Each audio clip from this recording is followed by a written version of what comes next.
오늘 우리가 함께 통독하게 되실 로마서 8장에서 11장의 내용은 이러합니다. 예수 그리스도 안에 있는 그리스도인들에게는 모든 사망의 법으로부터의 자유가 보장되어 있습니다. 죄와 죽음과 사망의 멍에에서 해방시키는 자유의 영은 우리를 구원하시는 하나님의 성령이십니다. 그리스도인의 가장 큰 특권은 성령께서 함께 하신다는 것입니다. 성령께서 하나님의 아들로 인침받은 우리를 위해 끊임없이 중보해 주시기 때문입니다. 죄로부터 그리고 사망으로부터 율법으로부터 자유하게 하시는 성령의 능력을 받은 바울은 하나님의 놀라운 사랑이 그의 택하신 백성들에게 결코 끊어질 수 없음을 찬양합니다. 하지만 이 확신을 가슴에 담고 풍성한 삶을 살아가는 바울에게도 큰 고민이 있었습니다. 이방인의 사도로 활동한 바울의 마음에는 이방인에게 복음을 전하려는 마음과 아울러 자기 민족 유대인들이 그리스도의 풍성한 은혜를 누릴 수 있기를 바라는 마음이 간절했기 때문입니다.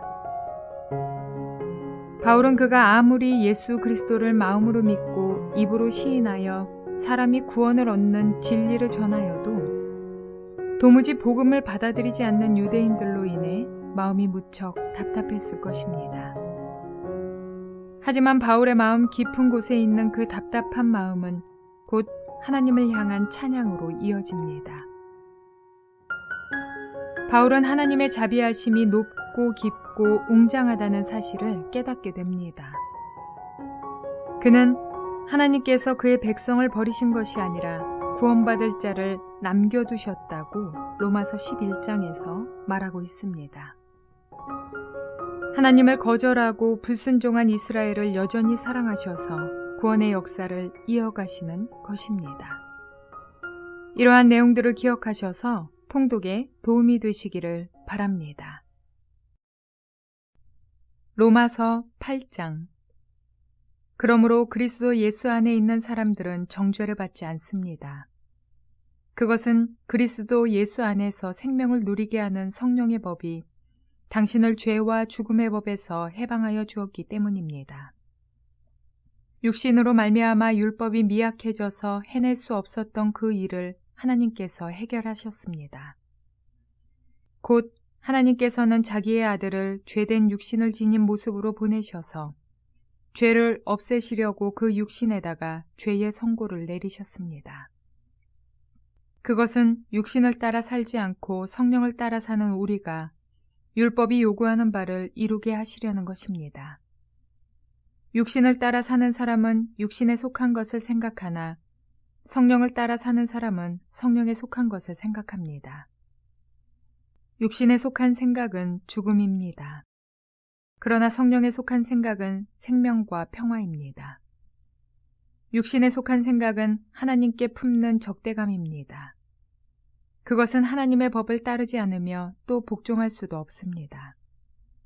육신에 매인 사람은 하나님을 기쁘게 해드릴 수 없습니다.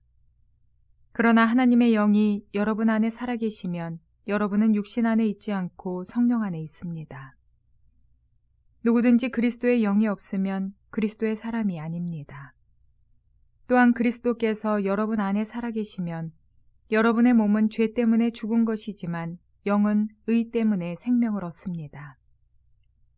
예수를 죽은 사람들 가운데서 살리신 분의 영이 여러분 안에 살아계시면 그리스도를 죽은 사람들 가운데서 살리신 분께서 여러분 안에 계신 자기의 영으로 여러분의 죽을 몸도 살리실 것입니다.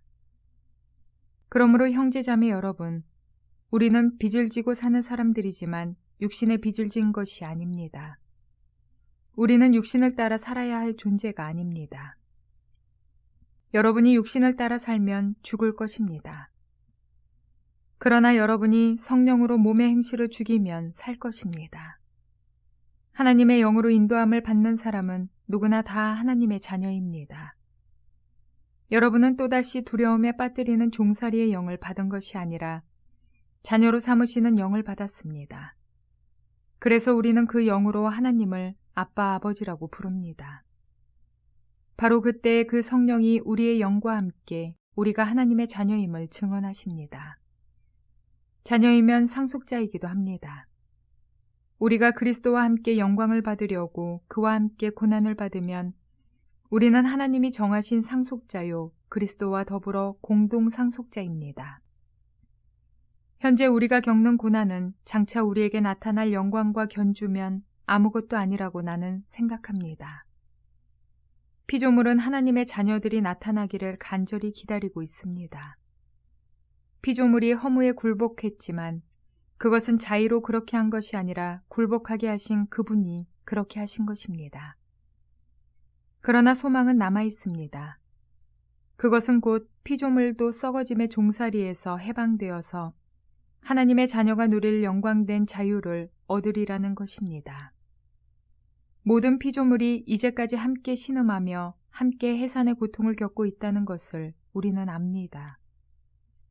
그뿐만 아니라 첫 열매로서 성령을 받은 우리도 자녀로 삼아 주실 것을 곧 우리 몸을 속량하여 주실 것을 고대하면서 속으로 신음하고 있습니다. 우리는 이 소망으로 구원을 얻었습니다. 눈에 보이는 소망은 소망이 아닙니다. 보이는 것을 누가 바라겠습니까? 그러나 우리가 보이지 않는 것을 바라면 참으면서 기다려야 합니다. 이와 같이 성령께서도 우리의 약함을 도와주십니다. 우리는 어떻게 기도해야 할지도 알지 못하지만 성령께서 친히 이루 다 말할 수 없는 탄식으로 우리를 대신하여 간구하여 주십니다. 사람의 마음을 꿰뚫어 보시는 하나님께서는 성령의 생각이 어떠한지를 아십니다.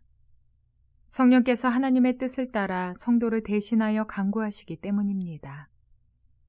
하나님을 사랑하는 사람들, 곧 하나님의 뜻대로 부르심을 받은 사람들에게는 모든 일이 서로 협력해서 선을 이룬다는 것을 우리는 압니다.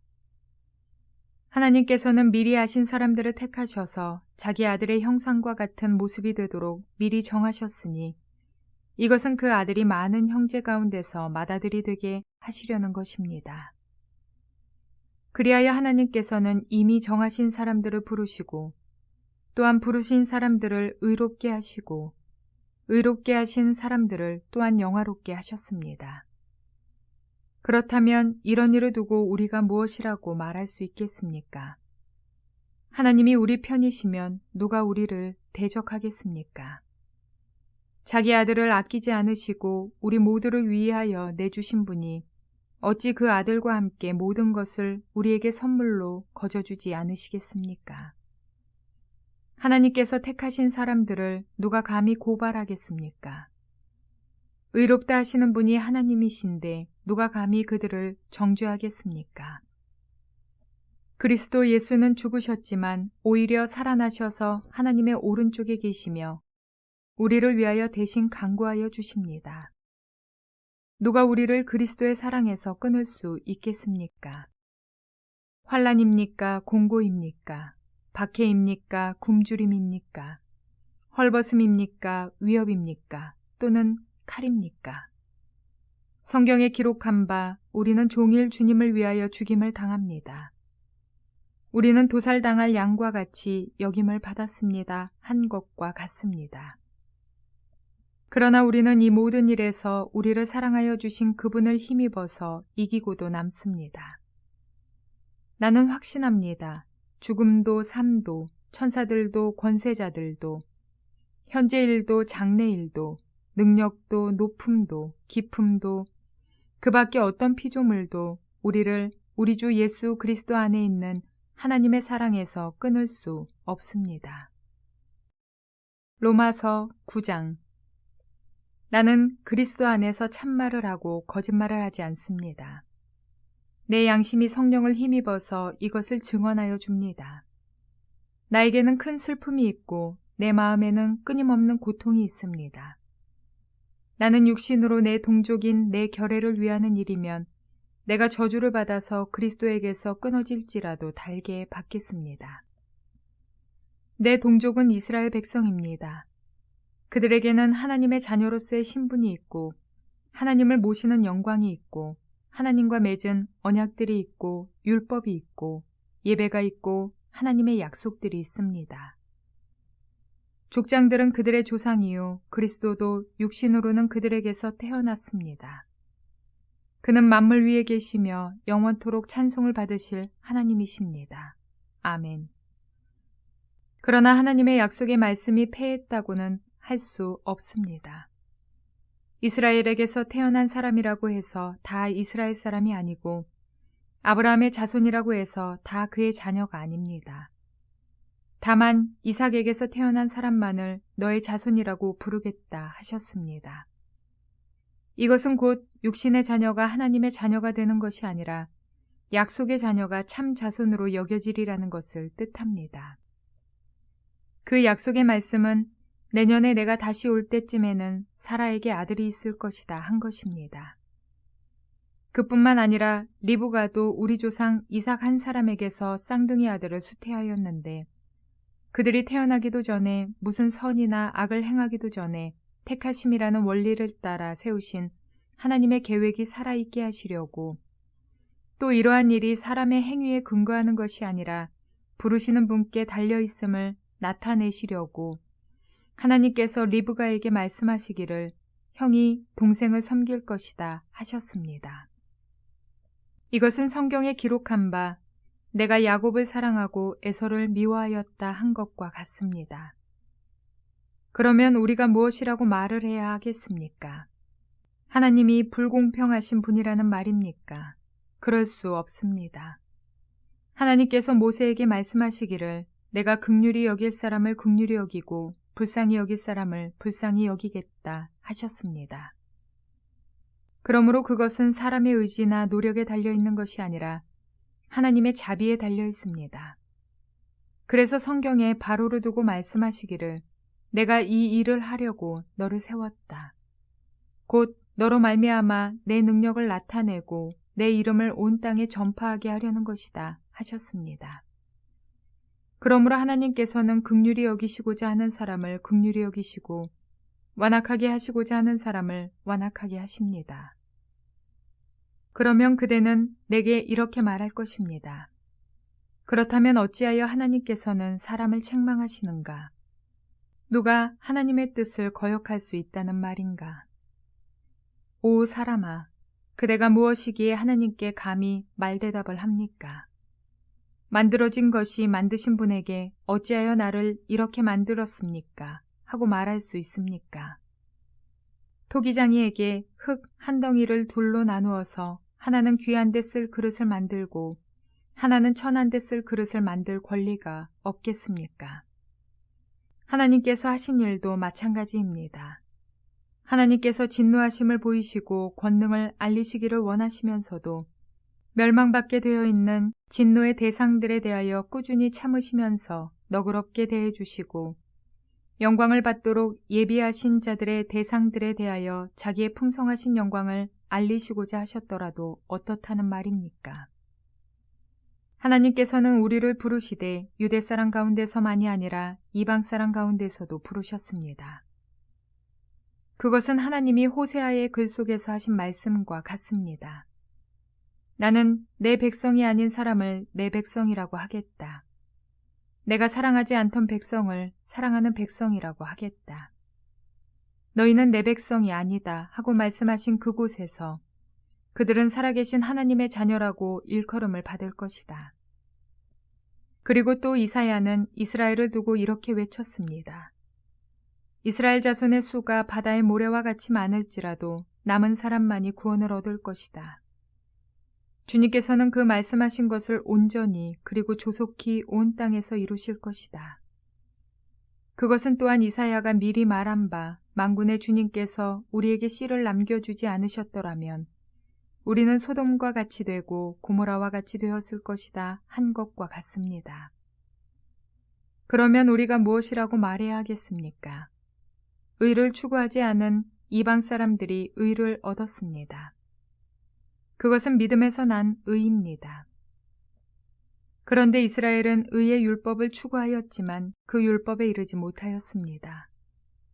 어찌하여 그렇게 되었습니까?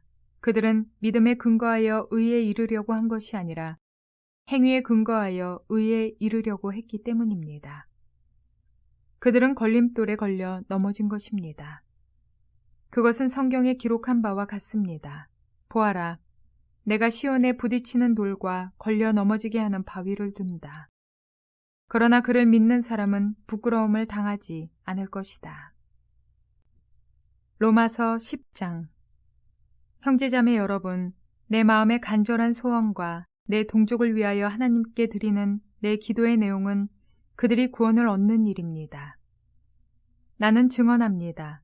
그들은 하나님을 섬기는 데 열성이 있습니다. 그러나 그 열성은 올바른 지식에서 생긴 것이 아닙니다.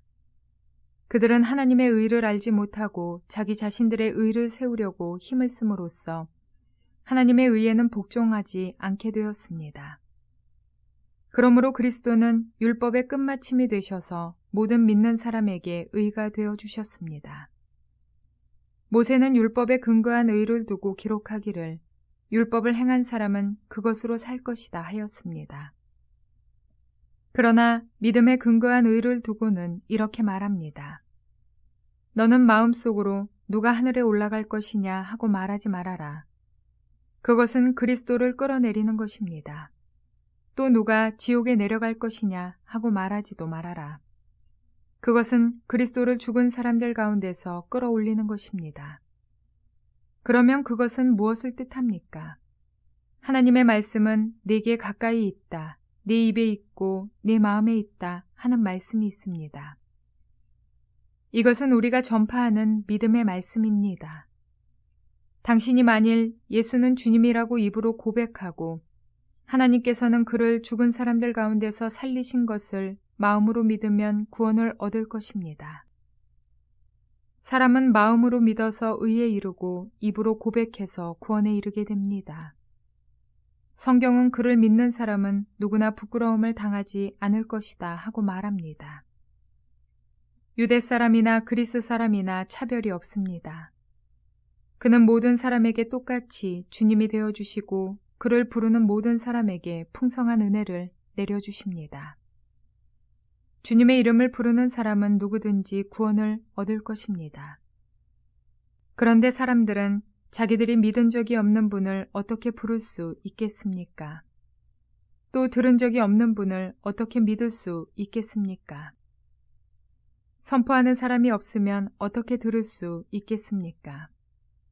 보내심을 받지 않았는데 어떻게 선포할 수 있겠습니까? 성경에 기록한 바 기쁜 소식을 전하는 이들의 발걸음이 얼마나 아름다우냐 한 것과 같습니다. 그러나 모든 사람이 다 복음에 순종한 것은 아닙니다. 이사야는 주님, 우리가 전하는 소식을 누가 믿었습니까? 하고 말하였습니다. 그러므로 믿음은 들음에서 생기고 들음은 그리스도를 전하는 말씀에서 비롯됩니다. 그러면 내가 묻습니다. 그들은 들은 일이 없습니까? 물론 그렇지 않습니다. 성경 말씀에 그들의 목소리가 온 땅에 퍼지고 그들의 말이 땅 끝까지 퍼졌다 하였습니다. 내가 다시 묻습니다. 이스라엘이 알지 못하였습니까? 이에 대하여 하나님께서 먼저 모세를 통하여 이렇게 말씀하셨습니다. 나는 내 백성이 아닌 사람들로 너희의 질투심을 일으키고 미련한 백성들로 너희의 분노를 자아내겠다. 또한 이사야는 매우 담대하게 이렇게 말씀을 전하였습니다. 나를 찾지 않는 사람들을 내가 만나주고 나를 구하지 않는 사람들에게 내가 나타났다. 또한 이사야는 하나님께서 이스라엘을 보고 복종하지 않고 거역하는 백성에게 나는 온종일 내 손을 내밀었다 하신 말씀을 선포하였습니다. 로마서 11장. 그러면 내가 묻습니다. 하나님께서 자기 백성을 버리신 것은 아닙니까? 그럴 수 없습니다. 나도 이스라엘 사람이요 아브라함의 후손이요 베냐민 지파에 속한 사람입니다. 하나님께서는 미리 아신 자기 백성을 버리지 않으셨습니다. 여러분은 성경이 엘리야를 두고 하신 말씀을 알지 못합니까? 그가 이스라엘을 고발하여 하나님께 이렇게 호소하였습니다. 주님, 그들은 주님의 예언자들을 죽이고 주님의 제단들을 헐어버렸습니다. 남은 것은 나 혼자밖에 없는데 그들은 내 목숨마저 찾고 있습니다. 그런데 하나님께서는 그에게 어떻게 대답하셨습니까? 내가 바알에게 무릎을 꿇지 않은 사람 7,000명을 내 앞에 남겨두었다 하셨습니다. 이와 같이 지금 이 시기에도 은혜로 택하심을 입은 사람들이 남아 있습니다. 은혜로 된 것이면 행위에 근거한 것이 아닙니다. 그렇지 않으면 그 은혜는 이미 은혜가 아닙니다. 그러면 무슨 결과가 생겼습니까? 이스라엘 백성은 찾던 것을 얻지 못하였지만 택하심을 받은 사람들은 그것을 얻었습니다.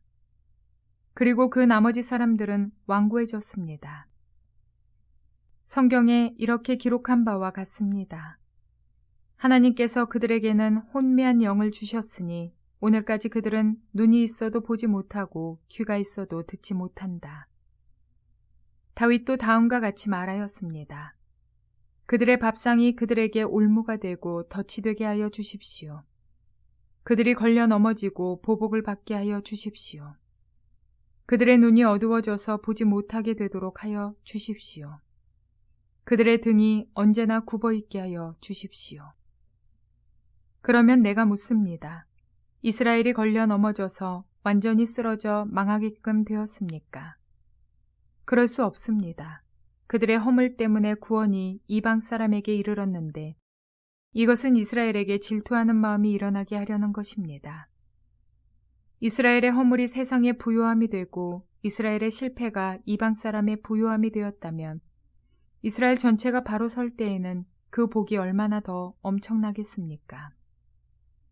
이제 나는 이방 사람인 여러분에게 말합니다. 내가 이방 사람에게 보내심을 받은 사도이니만큼 나는 내 직분을 영광스럽게 생각합니다. 나는 아무쪼록 내 동족에게 질투심을 일으켜서 그 가운데서 몇 사람만이라도 구원하고 싶습니다. 하나님께서 그들을 버리심이 세상과의 화해를 이루는 것이라면 그들을 받아들이심은 죽은 사람들 가운데서 살아나는 삶을 주심이 아니고 무엇이겠습니까? 만물로 바치는 빵 반죽 덩이가 거룩하면 남은 온 덩이도 그러하고 뿌리가 거룩하면 가지도 그러합니다. 그런데 참 올리브나무 가지들 가운데서 얼마를 잘라내시고서 그 자리에다가 돌 올리브나무인 그대를 접붙여 주셨기 때문에 그대가 참 올리브나무의 뿌리에서 올라오는 양분을 함께 받게 된 것이면 그대는 본래의 가지들을 향하여 우쭐대지 말아야 합니다. 비록 그대가 우쭐댈지라도 그대가 뿌리를 지탱하는 것이 아니라 뿌리가 그대를 지탱한다는 것을 명심해야 합니다.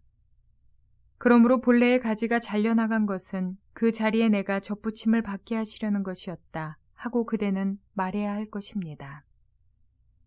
옳습니다. 그 가지들이 잘린 것은 믿지 않은 탓이고 그대가 그 자리에 붙어 있는 것은 믿었기 때문입니다. 그러니 교만한 마음을 품지 말고 도리어 두려워하십시오. 하나님께서 본래의 가지들을 아끼지 않으셨으니 접붙은 가지도 아끼지 않으실 것입니다. 그러므로 하나님의 인자하심과 준엄하심을 생각해 보십시오. 하나님은 넘어진 사람들에게는 준엄하십니다. 그러나 그대가 하나님의 인자하심에 머물러 있으면 하나님이 그대에게 인자하게 대하실 것입니다. 그렇지 않으면 그대도 잘릴 것입니다. 그러나 믿지 않았던 탓으로 잘려나갔던 가지들이 믿게 되면 그 가지들도 접붙임을 받게 될 것입니다. 하나님께서는 그들을 다시 접붙이실 수 있습니다. 그대가 본래의 돌 올리브나무에서 잘려서 그 본성을 거슬러 참 올리브나무의 접붙임을 받았다면 본래 붙어 있던 이 가지들이 제 나무에 다시 접붙임을 받는 것이야 얼마나 더 쉬운 일이겠습니까?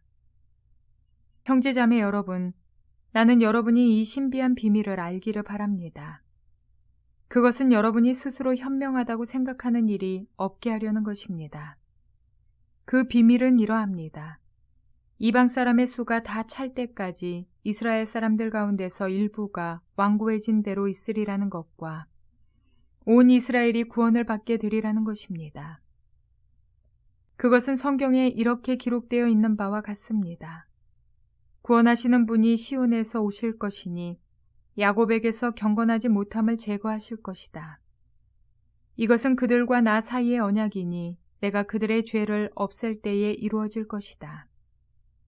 복음의 관점에서 판단하면 이스라엘 사람들은 여러분이 잘 되라고 하나님의 원수가 되었지만 택하심을 받았다는 관점에서 판단하면 그들은 조상 덕분에 하나님의 사랑을 받는 사람들입니다. 하나님께서 주시는 고마운 선물과 부르심은 철회되지 않습니다. 전에 하나님께 순종하지 않던 여러분이 이제 이스라엘 사람의 불순종 때문에 하나님의 자비를 입게 되었습니다. 이와 같이 지금은 순종하지 않고 있는 이스라엘 사람들도 여러분이 받은 그 자비를 보고 회개하여 마침내는 자비하심을 입게 될 것입니다. 하나님께서 모든 사람을 순종하지 않는 상태에 가두신 것은 그들에게 자비를 베푸시려는 것입니다. 하나님의 부유하심은 어찌 그리 크십니까? 하나님의 지혜와 지식은 어찌 그리 깊고 깊으십니까? 그 어느 누가 하나님의 판단을 헤아려 알 수 있으며 그 어느 누가 하나님의 길을 더듬어 찾을 수 있겠습니까? 누가 주님의 마음을 알았으며 누가 주님의 조언자가 되었습니까? 누가 먼저 무엇을 드렸기에 주님의 답례를 바라겠습니까? 만물이 그에게서 나고 그로 말미암아 있고 그를 위하여 있습니다. 그에게 영광이 세세에 있기를 빕니다. 아멘.